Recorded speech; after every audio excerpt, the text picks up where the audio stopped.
Can you just explain a little bit about inflammation and kind of what it does to the body and how we can support the body with an anti-inflammatory diet? It's actually a really interesting thing when we talk about inflammation, because people look at inflammation as the enemy, and it does destroy a lot of people's lives. There's no doubt about it. But inflammation is the warning sign and very often part of the healing process. When I was getting my master's degree in sports health science, I did a pre-thesis on why using ice may not always be the best course of action when you say sprain an ankle or something like that.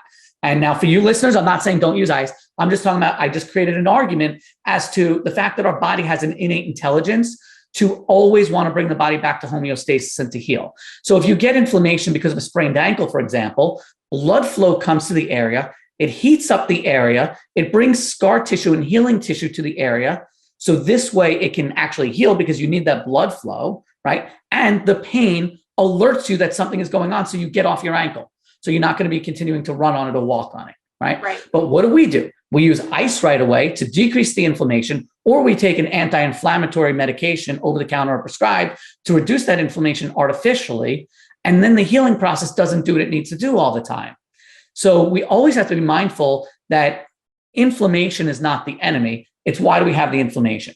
Now, when we go to an inflammatory diet, if you're consuming food that either A, is just an inflammatory food for pretty much anyone, or B, your body doesn't resonate with it, you need to know it, right? So when people take anti-inflammatories because they're getting inflammation in the digestive system, that's a no-no, except to get you through a certain thing, but you've got to change your diet.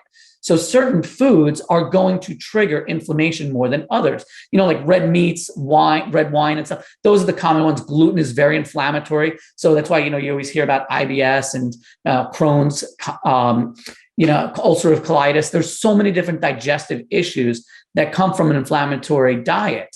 But people don't realize that certain foods can be inflammatory for everybody, no matter what. And so just because you don't have the symptom doesn't mean it's not a problem for you.